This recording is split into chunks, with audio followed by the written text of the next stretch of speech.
সর্বপ্রথম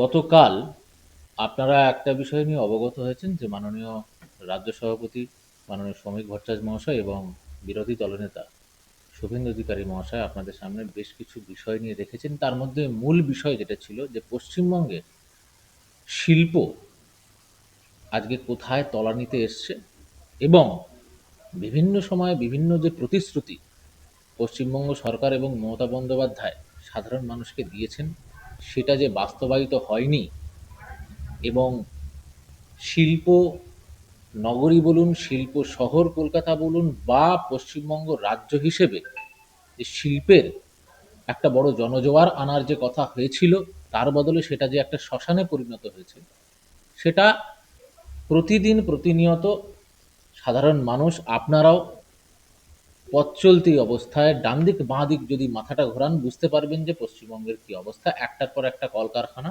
বন্ধ অবস্থায় আপনারা দেখতে পাবেন। আজকে এটাতে একটা জেনারেল বিষয়, কিন্তু আপনাদের সামনে আজকে আসার বিশেষ কারণ যেটা সেটা হচ্ছে খুব স্পেসিফিক কিছু পরিসংখ্যান আপনাদের মিডিয়ার মাধ্যমে দিতে চাই, যেটা আপনারা বুঝতে পারবেন যে গত 14 বছর ধরে পশ্চিমবঙ্গে মমতা বন্দ্যোপাধ্যায় শুধুমাত্র যে টুপি পরিয়ে গেছেন সেটা আজকে প্রমাণ পাবে। প্রথমে আপনারা দেখুন, প্রত্যেকবার এই বিজিবিএস এর যে গল্প এটা আপনারা দেখতে পান। বিজনেস সামিট উনি খুব ঢাক ঢোল বাজিয়ে করেন। এবারেও উনি বেঙ্গল মিন্স বিজনেস বলে করছেন, কিন্তু কোথাও ওনার মনের মধ্যে কষ্ট আছে বোধহয়, তার জন্য বেশি দূর না গিয়ে বাড়ির কাছেই ধনধান্যে উনি এবারে এটা করছেন। সকাল 10টা থেকে 12টা অবধি রেজিস্ট্রেশন, তারপরে 12টা থেকে দুটো প্লেনারি সেশন, তারপরে লাঞ্চ হবে, তারপরে গোল টেবিল মিটিং থেকে শুরু করে। এইবার আপনারা বলবেন যে এটা তো বছরের পর বছর হয়ে আসছে এই বিজনেস সামিট, কিন্তু বিজনেস সামিটটা হলোটা কি? একটু পরিসংখ্যান দিই। এই বিজিবিএস 2015 সালে তারা বলেছিল 2,43,100 কোটি টাকা বিনিয়োগ হবে এবং মৌস্বাক্ষর হয়েছিল 54খানা। 2016 সাল 2,50,000 কোটি টাকা, মৌস্বাক্ষর হয়েছে 90। 2017 2,35,000 কোটি টাকা এবং মৌস্বাক্ষর হয়েছে 110টি।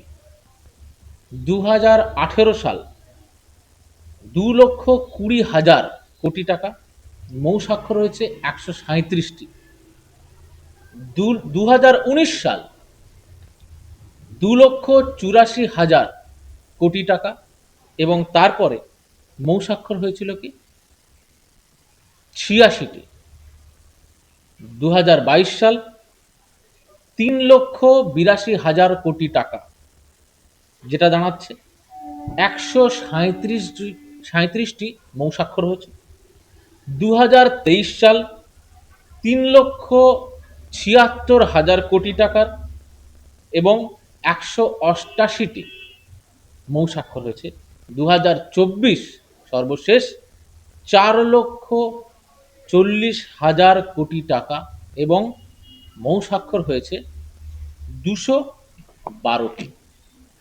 প্রশ্ন এখানে যে এতগুলো, যে গত 14 বছরে উনি কি করেছেন সেটা সামনে আনুন। আমরা তো সামনে আনলাম।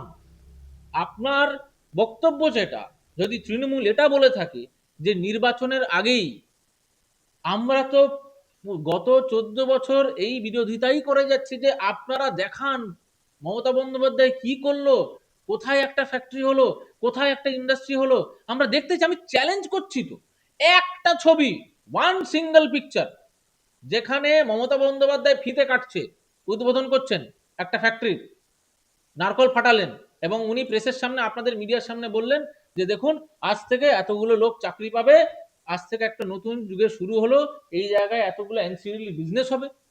আজকে এখানে একটা ফ্যাক্টরি হলো, শুধুমাত্র ফ্যাক্টরি হয় না, ফ্যাক্টরির আশেপাশে আরো ছোট ছোট ছোট ছোট দোকান হবে। সেটা একটা পান বিড়ি চায়ের দোকান হোক, একটা ভাত ডালের হোটেলের দোকান হোক, তারাও তো ব্যবসা করে খাবে। শুধুমাত্র ফ্যাক্টরিটা নয়, তো অ্যান্সিলিয়ারি যে বিজনেসগুলো, এই অ্যান্সিলিয়ারি বিজনেসগুলো তো অফ এই বড় ইন্ডাস্ট্রির জন্য। আমরা তো জানতে চাইছি দাদা, আপনার প্রশ্নের উত্তর এটা, যে আমরা জানতে চাইছি বলুন কি করলেন, তাহলে আমরাও সেটাকে তুলে ধরবো। হ্যাঁ হচ্ছে, আমরা কাউন্টার করার জন্য রাজি আছি, বলুন, চ্যালেঞ্জ করছি তো ওপেন। যেমন শিল্পের কথা বলছেন, সেখানে কেন্দ্র সরকারের সমকর বিল পাস করবে, যেখানে বারবার বামেরা উত্থাপিত করছেন যে সমকর বিলের মাধ্যমে মালিকের পক্ষে যাচ্ছে, যেখানে শ্রমিকদের তার স্থায়ীভাবে ভাবনার কোনো চিন্তা নেই। কি বলবেন সমকর বিল? একমাত্র রাজনৈতিক দল ভারতীয় জনতা পার্টি, যারা কেন্দ্র সরকার থেকে একাধিক এরকম স্কিল ডেভেলপমেন্ট শুধুমাত্র পুরুষের জন্য নয়, এটাও বলে রাখি, মহিলাদের জন্য একাধিক এরকম স্কিল ডেভেলপমেন্ট প্রোগ্রামস আছে, যেখানে বিশ্বকর্মা যোজনা থেকে শুরু করে আরো অনেক যোজনা আছে, যেখানে টাকা দেওয়া হচ্ছে তারা তাদের যে নিজেদের শিল্পকলা কিরকম, কেউ বেতের কোনো জিনিস বানাতে পারে, কেউ কার্পেন্ট্রি, কেউ পটারি, সমস্ত এই ছোট্ট ছোট্ট জিনিস, মানে হস্তশিল্পের কথা বলছি, কুটির শিল্পের কথা বলছি। আমি বড় ইন্ডাস্ট্রি ছেড়ে দিলাম, আমি একদম গ্রাউন্ড লেভেলে চলে আসলাম, একদম মাইক্রো ম্যানেজমেন্ট। সেই মানুষগুলোর কথা ভেবে কেন্দ্র সরকার এরকম প্রকল্প তৈরি করেছে, কেন্দ্র সরকার তাদের টাকা দিচ্ছে, সেই টাকা দিয়ে তারা ব্যবসা করছে, ব্যবসা করে সাবসিডি পাচ্ছে, যে লোন নিচ্ছে সেই লোনের মধ্যে অর্ধেকের বেশি তাদের দিতে হচ্ছে না ফেরত, সামান্য একটি টাকা তাদের ইএমআই হিসেবে ফেরত দিয়ে তারা তাদের নতুন ব্যবসা সেট আপ করতে পারছে। আপনি বলুন, এই একই জিনিস পশ্চিমবঙ্গ সরকার একটা করেছে, দেখাতে পারবেন না। তার মানে যে শ্রমজীবী মানুষের কথা বলছেন বারবার, সেই শ্রমিক হোক বা যে কোনো একদম ক্ষুদ্র শিল্প যারা করছে, যারা শিল্পীও যারা আছে, তাদের জন্য একমাত্র ভেবেছে ভারতীয় জনতা পার্টির বিজেপি সরকার, কেন্দ্র সরকার, তারা প্রকল্প বানাইছে। আমরা তো ফ্যাক্টস এন্ড ফিগার্স দিয়ে আপনাদের সামনে বলছি। বলুন একটা এরকম শিল্পর নাম বলুন, একটা এরকম কর্মসূচির নাম বলুন, একটা এরকম প্রকল্পের নাম বলুন যে পশ্চিমবঙ্গ সরকার করেছে। সমকর বিলটা তো পাস করা হলো কেন্দ্র সরকারের পক্ষ থেকে।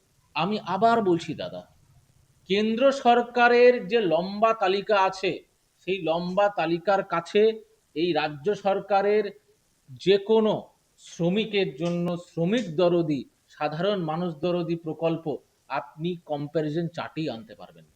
তো বামেরা তো বলছে সমকর বিল তো মালিক পক্ষে, যেখানে একজন শ্রমিকের স্থায়ী হবে, তার কোনো হয় মালিক তো যে কোনো সময় তাকে সাবেই করতে পারে, দেখুন, স্থায়ী করতেও না পারে। দেখুন, বারবার এটা সরব হচ্ছে বামেরা। দেখুন, আমি আবার বলছি যে যে কোনো ল, আজকে লেবার ল যদি বলেন, সেখানে ট্রাইব্যুনাল আছে, লেবার ল এর জন্য ট্রাইব্যুনাল আছে, কিন্তু একটা জিনিস আপনাদের মনে রাখতে হবে, যে পশ্চিমবঙ্গের যে পরিস্থিতি, পশ্চিমবঙ্গের একটি সাধারণ মানুষও যদি একটি মিউনিসিপ্যালিটিতে যায়, একটি ছোট দোকান করে ব্যবসা করতে যায়, সেই জায়গাতে যে তৃণমূল নেতাকে কাটমানি দিতে হচ্ছে, এইটা আগে আপনারা ভাবুন।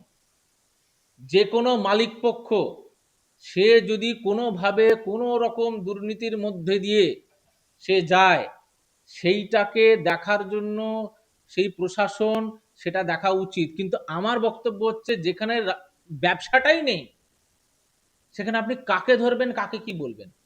এখানে তো যারা মাথায় বসে আছে তারা তো তৃণমূল নেতাদের বদান্যতায় বসে আছে। আজকে পশ্চিমবঙ্গের পরিস্থিতি তো এটা, যে কটা আছে আপনি বলুন না, এখানে একটা যদি ব্যবসায়ী আজকে ছাঁটাই, দুটো লোককে ছাঁটাই করে, তৃণমূলের লোক ওখানে গিয়ে বলবে, ভাই ওখানে আমার লোকটা ঢোকা, আমি কাটমানি নিয়ে নিয়েছি অলরেডি এর কাছ থেকে। পরিস্থিতি তো এটা। তো সেই পরিস্থিতিটাই তো পাল্টাতে হবে, আমরা সেই পরিস্থিতি পাল্টানোর কথাই বলছি। আপনি যেখানে প্রেস মানে কনফারেন্স করছে, তার পাশেই একটা শিল্প যে প্রেসমল, এটা সাধারণত মূলত রেলের হুম, একটা অংশ। সেখানে আগে যে হুম, শ্রমিক কাজ করে, সেই শ্রমিক এখানে নেই, হুম। বলছে এখানে কাজ নেই। তাহলে সেন্ট্রাল থেকে এটাকে কি ভাবনা না না, নিচ্ছে? এক্স্যাক্টলি শুনুন, আমি এই জায়গায় আপনাদের এই এলাকায় আমি বেশ কিছুদিন আগে পরিদর্শন করে গেছি। এইখানে দীর্ঘদিন ধরে আমি যেটা দেখলাম, আপনাদের বেশ কিছু এই দমদম লোকসভার প্রচুর জুট ফ্যাক্টরি এখানে ছিল। আপনারা লোকাল বাসিন্দা, আপনারা বলুন তো, আমি সাধারণ মানুষের সঙ্গে কথা বললাম, বলছে দাদা না এখানে এক সময় 5,000 6,000 7,000 লোক কাজ করতো, তাহলে এখন কি? বলে দেখুন এখন এই ফ্যাক্টরির 4টে গেট, 3টে গেট বন্ধ, একটাই চলছে ধিক ধিক করে, 200-500 লোক কাজ করে, এটা কেন? গত 14 বছরে এই পরিস্থিতি হয়েছে কেন? এর উত্তর কে দেবে? আমার প্রশ্ন এটা।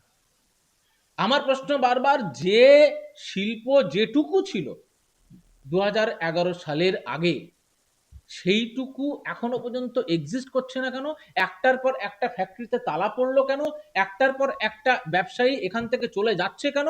এবং নতুন ব্যবসায়ী তারা এখানে লগ্নি করতে ভয় পাচ্ছে কেন? পুরো ভয়টা এটাই, যে আমি এখানে ইনভেস্ট করব 1,000 কোটি টাকা, প্রথমেই আমাকে 100 কোটি টাকা বলবে কালীঘাটে বা ক্যামাক স্ট্রিটে দিয়ে এসো।